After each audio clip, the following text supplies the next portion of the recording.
Samajwadi party के senior leader Abu Asim Azmi ने कहा है कि योगी हुकूमत बीमार आजम खान पर जुल्म कर रही। उन्होंने कहा कि जानबूझकर आजम खान के अहले खाना को हरासा किया जा रहा है। अबू आसिम आजमी ने कहा कि पार्टी सदर अखिलेश यादव को आजम खान से मिलने नहीं दिया जा रहा है। इलाहाबाद में मुनक्किद होने वाले पार्टी के एक जलसे के दौरान मीडिया से बात करते हुए अबू आसिम आजमी ने कहा कि बीजेपी हुकूमत में प्रज्ञा सिंह ठाकुर को तो जमानत मिल सकती है, लेकिन आजम खान जैसे मुहिब्बे वतन को जेल में कैद रखा जा रहा है। आजम खान की सेहत पर अपनी सख्त तशवीश का इजहार करते हुए अबू आसिम आजमी ने आजम खान को फौरी तौर से रिहा करने का मुतालबा किया। 10 अगस्त डेट पड़ी हुई है, जमानत अगर हो जाए, अल्लाह करे अच्छे हो जाए वो। लेकिन आप देखिए, प्रज्ञा सिंह ठाकुर छूट सकती है, बीमारी का बहाना लेकर के एमपी बन सकती है।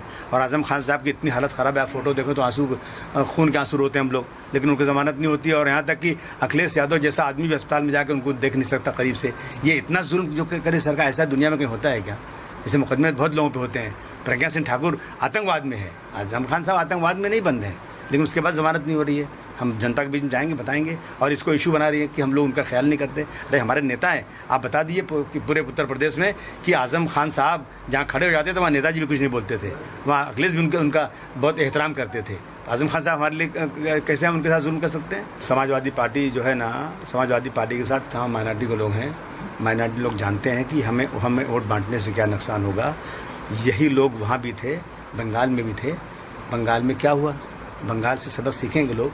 उन्होंने गलती किया था बिहार में, वो गलती सुधारा बंगाल में, और वो गलती यहाँ भी सुधारेंगे, मुझे पूरी उम्मीद है। ऑल इंडिया पसमानदा मुस्लिम महाज अलीगढ़ यूनिट के जिम्मेदारों ने आज एक प्रेस कॉन्फ्रेंस करके मुस्लिम पसमानदा समाज को रिजर्वेशन दिए जाने का मुतालबा किया। तंजीम के जिम्मेदारों ने हुकूमत से मुतालबा किया कि आर्टिकल 341 पर जो मजहबी रोक 1950 में लगाई गई थी उसे हटाएं और मुस्लिम दलितों को इसमें शामिल करें, क्योंकि समाज में जो जात बरादरी हिंदुओं में है वो मुसलमानों में भी है। इसलिए जो हमारे मुस्लिम दलित और ईसाई दलित हैं उन्हें हुकूमत की रिजर्वेशन पॉलिसी का फायदा मिलना चाहिए ताकि वो भी मेन स्ट्रीम में आ सकें। कहना ये सर, सरकार से हमारी डिमांड है कि सर आर्टिकल 341 पर जो धार्मिक प्रतिबंध 1950 में लगाया गया था, नेहरू जी एंड कंपनी मौलाना उनके साथ जो भी उनके लोग थे, तो उसको हटाया जाए सर। और उसमें सर जो मुस्लिम दलित हैं उनको शामिल किया जाए, ईसाई दलित हैं उनको शामिल किया जाए सर। चूँकि सर देखिए, जो समाज में व्यवस्था है, जिस तरह से हिंदू समाज में जो भी व्यवस्था है जातिवाद, वो मुस्लिम मूल रूप से मुस्लिम समाज में भी है। तो सर हमारे जो मुस्लिम दलित हैं, ईसाई दलित हैं, ये जो भी कमज़ोर वर्ग हैं उनको आरक्षण मिले, उनको लाभ मिले सर।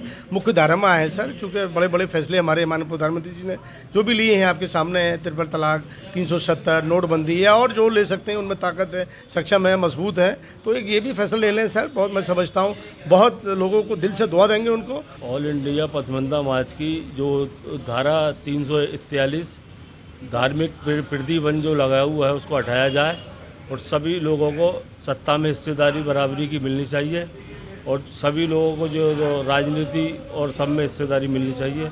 सब इंसान एक बराबर है, सबका साथ सबका विकास का नारा मोदी जी का है, तो वो सबके साथ इंसाफ होना चाहिए। तेजाब हमले के मामलों में फौरी इलाज और FIR दर्ज करके मुलजिमीन के खिलाफ सख्त कार्रवाई की कोर्ट की सख्त हिदायत के बावजूद तेजाब मुतासरीन को इंसाफ के लिए दर दर की ठोकरें खानी पड़ रही हैं। ताज़ा मामला हापुड़ के पिलकुआ थाना इलाके के सुखडेवा गांव का है, जहां एक तेजाब मुतासरा खातून को इंसाफ का मुतालबा करने पर मुलजिमीन और मकामी पुलिस थाने की ज्यादतियों का शिकार होना पड़ रहा है। मजबूर होकर तेजाब मुतासरा और अहले खाना ने ADG मेरठ जोन के यहां अपनी फरियाद सुनाई।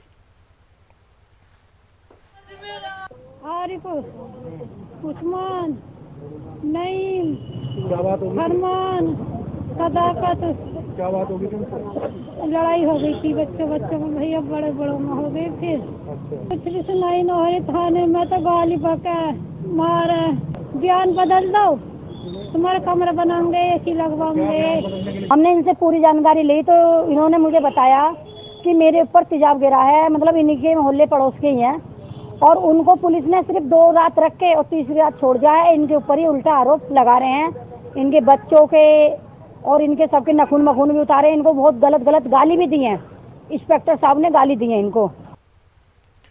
Central council of Indian medicine को खत्म करते हुए national commission for Indian system of medicine बनाया गया, जिसमें यूनानी पैथी के अलावा अलहदा से कोई बोर्ड तश्कील नहीं दिया गया, जबकि होम्योपैथी और आयुर्वेद को अलहदा बोर्ड तस्लीम किया गया, जिसके बाद से यूनानी तिब से जुड़े हुए कॉलेज और इदारे ये तहरीक चला रहे हैं कि यूनानी मेडिस का अलहदा बोर्ड बने।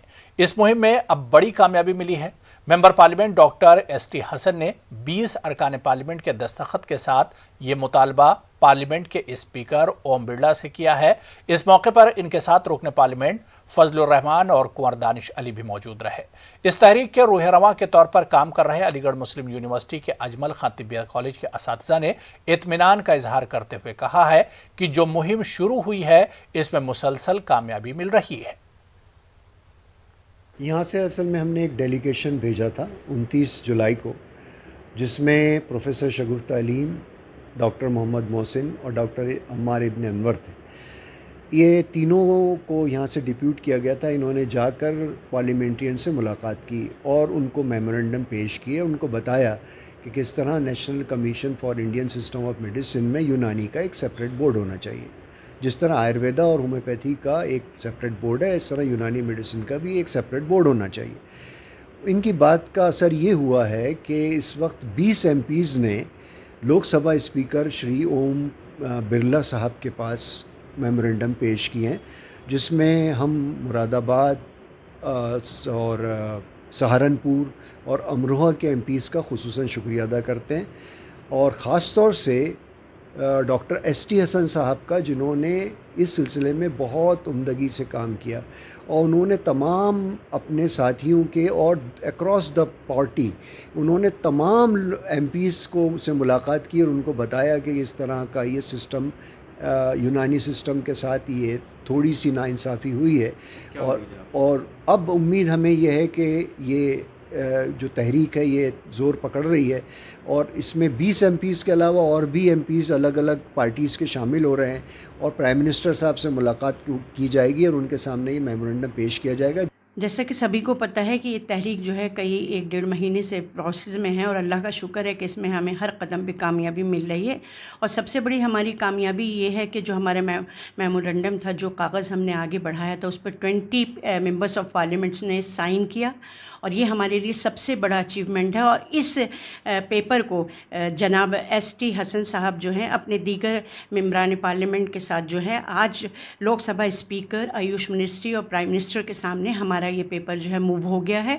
और मुझे खुशी भी है और मुझे पूरी उम्मीद भी हूँ मैं इस बात पे, और पूरी अतिब्बा के जितने भी मेंबरान्स हैं वो सब इस बात पे बहुत ज़्यादा खुश हैं कि इंशाल्लाह अब हमको कामयाबी जो है वो मिलेगी। हम कामयाबी की सीढ़ियों पे चढ़ रहे हैं और मैं उम्मीद करती हूँ कि हमारा बोर्ड अलग बनेगा और हमारा हर चीज़ अलग हो जाएगी। दूसरी बात ये कि क्योंकि मैं एडवाइजरी कमेटी आयुष की मेंबर हूँ एक, और इस मेंबर होने की हैसियत से 30 तारीख को एक मीटिंग हुई थी जिसमें मैंने ये सारा अपना जो प्रोसेस है उसको आगे बढ़ाया है, और इस वे से भी इंशाल्लाह हमको कामयाबी मिलेगी, क्योंकि सारा अतिब्बा के जितने भी अतिब्बा के लोग हैं वो सब हमारे साथ हैं। जितनी कॉन्फ्रेंसेस हैं, जितनी तंजीमें हैं, ये एक मुहिम जो है सब मिल के साथ चला रहे हैं। इंशाल्लाह हमको ज़रूर कामयाबी होगी और हमारा बोर्ड भी अलग है।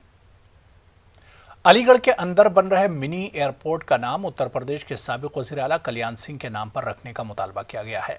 भारतीय जनता पार्टी के जिला सेक्रेटरी यतिन दीक्षित ने वज़ीर आला उत्तर प्रदेश योगी आदित्यनाथ के नाम एक ख़त आज जिला इंतजामिया को पेश किया, जिसमें कहा गया कि अलीगढ़ कल्याण सिंह जी का आबाई वतन है और यहाँ नौतामीर एयरपोर्ट का नाम इन्हीं के नाम पर रखा जाए, जो कि कल्याण सिंह जो हुकूमत की जानिब से दिया गया एक एजाज़ होगा। वो विदित है कि अलीगढ़ में मिनी एयरपोर्ट का निर्माण हुआ है, जो कि बहुत जल्दी सुचारू हो जाएगा। तो आज हमने माननीय जिलाधिकारी के महोदय के माध्यम से मुख्यमंत्री जी के नाम एक प्रार्थना पत्र या ज्ञापन कह सकते हैं आप भेजा है, जिसमें हमने मांग करी है कि अलीगढ़ के जननायक, हम सबके प्रिय, जिनके नाम से अलीगढ़ की पहचान है, ऐसे लौह पुरुष बाबूजी कल्याण सिंह जी के नाम से रखा जाए, जिससे कि अलीगढ़ की सारी जो जनता है वो गौरवान्वित महसूस करेगी। और बाबूजी और अलीगढ़ जिस तरह से एक दूसरे के पूरक हैं, ऐसे ही ये हवाई अड्डा बाबूजी के यदि नाम से होगा तो बाबूजी सदा सदा के लिए हम लोगों के साथ रहेंगे।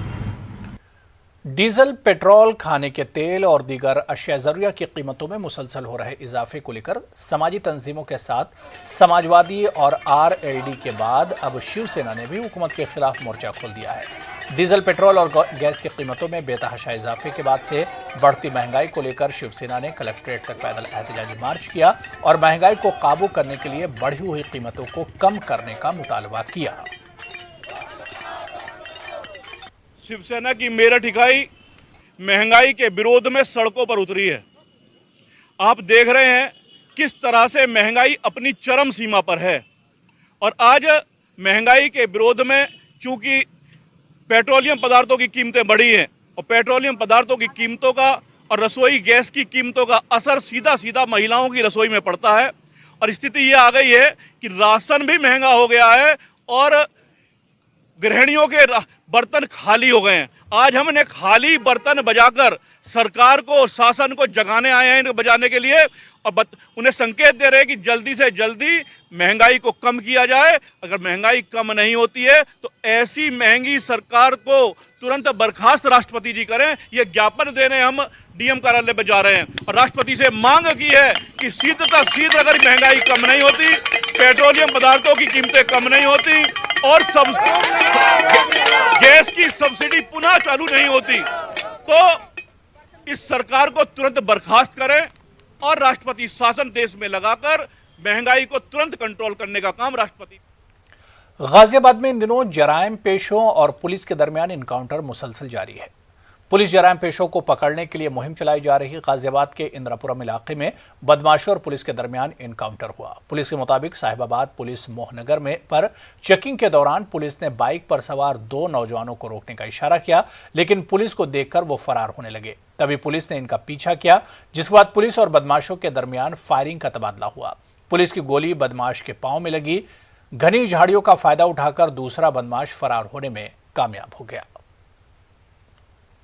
तो एक बाइक पे दो बदमाश आते हुए दिखाई दिए, जिसका इन्होंने पीछा किया और तत्काल कंट्रोल के माध्यम से संबंधित जनपदी जो पास के थाने थे उनको अवगत कराया। तो इंदिरापुरम की पुलिस भी सामने से घेरी। तो इस गिराव में जो एलिवेटेड पुल जहां हम लोग खड़े हैं इसके नीचे की ओर वो बदमाश भागने लगा। इसमें गाड़ी लड़खड़ा के गिर गया और फायरिंग करते हुए भागने लगा। एक बदमाश फरार हो गया। एक जो बदमाश था पुलिस ने आत्मरक्षार्थ फायर किया तो उसके पैर में गोली लगी और उसको प्राथमिक उपचार के लिए चिकित्सालय भेजा गया। 2 अगस्त को गाजियाबाद के लोनी हल्के के रुकन असेंबली नंदकिशोर गुर्जर ने गोदाम पर छापा मारा था, जिसमें अनाज चोरी करने वाले गिरोह का पर्दाफाश हुआ था। इस मामले में मुलजिमीन को पकड़कर पुलिस के हवाले भी किया गया था। नंदकिशोर ने जिला अफसरान को मेमोरेंडम सौंपा था। अनाज चोरी के मामले में अफसरों ने क्लीन चिट दी है। इसको लेकर रुकन असेंबली ने सख्त एतराज जताया है। माननीय प्रधानमंत्री गरीब कल्याण अन्न योजना जो पूरे देश में चलाई जा रही है, गाजियाबाद जिले के अधिकारियों ने भ्रष्टाचार की सीमा को पार करते हुए, पराकाष्ठा करते हुए, जो रात में हमने खुद स्वयं लोनी पुलिस को साथ लेकर के जो एफसीआई के गोदाम से जो हमारे यहाँ लोनी में अनाज आया उसको उतारते हुए पकड़ा, उनको क्लीन चिट देने का काम किया है। और ये कहा गया है, सारे समाचार पत्रों ने लिखा है कि जो बैग पकड़े गए थे आखिर कहाँ से आए, उन पर मोहर लगी हुई है सरकारी एफसीआई की। तो इस तरह से जिस तरह इस पूरे मामले में जो उच्चाधिकारी शामिल है, हमने मांग की है और जिलाधिकारी गाजियाबाद को पत्र दिया है और इस मामले में माननीय मुख्यमंत्री जी से मिलेंगे। किसी भी कीमत पे किसी गरीब का हक नहीं मरने दिया जाएगा। माननीय प्रधानमंत्री जी की इस योजना को जो फेल करने का विपक्षी पार्टियों के जो एजेंट के रूप में अधिकारी काम कर रहे हैं उनके खिलाफ हाल में कार्रवाई कराई। मुहर्रम को लेकर यूपी में डीजीपी ऑफिस से जारी गाइडलाइन पर हंगामा थमने का नाम नहीं ले रहा है। लखनऊ में शिया और सुन्नी उलमा की गाइडलाइन पर सख्त रद्द-ए-अमल जाहिर करने के बाद मेरठ में भी मुहर्रम कमेटी और जमीयत उलमा के मकामी जिम्मेदारान ने डीजीपी ऑफिस से जारी हिदायत पर सख्त बरहमी का इजहार करते हुए इसे एक सोची समझी साजिश करार दिया। शिया और सुन्नी मिली तंजीमों के जिम्मेदारान का कहना है कि मुहर्रमुल हराम में मजालिस और जुलूसों के इनेकाद को लेकर अब सुन्नी और शिया फिरके में किसी तरह के तनाज़े का कोई मामला नहीं रहा है और गुज़िश्ता सालों में भी इस मौके पर किसी तरह का कोई नाखुशगवार वाक़या पेश नहीं आया। ऐसे में इन मामलात को गाइडलाइन के आड़ में मंजर आम पर लाकर नए तनाज़े को पैदा करने की कोशिश की जा रही है, जो सूबे के लॉ एंड ऑर्डर के लिए मसला पैदा कर सकती है। ऐसा लगता है कि डीजीपी कार्यालय में बैठे किसी असामाजिक तत्व ने इन बिंदुओं को जोड़कर पूरे प्रदेश के अमन व अमान को प्रभावित करने की कोशिश की है, साजिश की है और इससे पूरे यूपी में एहतजाज हो रहा है। गाइडलाइन पहले भी जारी की गई, लेकिन इस तरह के ये बिंदु शामिल नहीं किए गए कि सुन्नियों के साथ असामाजिक तत्व, शियों के साथ असामाजिक तत्व, हिंदू भाइयों के साथ असामाजिक तत्व शामिल किया। इसकी हुकूमत की जानिब से कुछ गाइडलाइनें जारी की जाती हैं। ईद पे भी गाइडलाइन जारी की गई, बकरीद पे भी की गई और भी इससे पहले भी की गई। लेकिन अब जो मुहर्रम पे गाइडलाइन जारी की गई है डीजीपी की तरफ से, वो बहुत ही गैर मुनासिब है। और उसकी असल वजह ये है कि आज इस वक्त हिंदुस्तान के अंदर शिया सुन्नियों का कहीं कोई मसला नहीं है। लेकिन हमें ताज्जुब है इस बात का कि इस वक्त भाजपा हुकूमत ने इस तरह के पॉइंट कर के शियों में ये मसले खड़े हो जाते हैं, सुन्नियों में ये मसले खड़े हो जाते हैं, इस किस्म की जो बातें पैदा करी है ये गैर मुनासिब है। इससे उन लोगों को मौका मिलेगा जो शर पैदा कर सकते हैं। नेटवर्क 18 फेडरल बैंक संजीवनी गाड़ियां पूरे मुल्क में कोरोना वायरस से मुतासर अजला में गश्त कर रही हैं। वैक्सीन की अहमियत के हवाले से बेदारी लाने की हमारी कोशिशों को आपकी तायद की अशद जरूरत है। आइए एक नजर डालते हैं कि संजीवनी गाड़ियां किन इलाकों में हैं।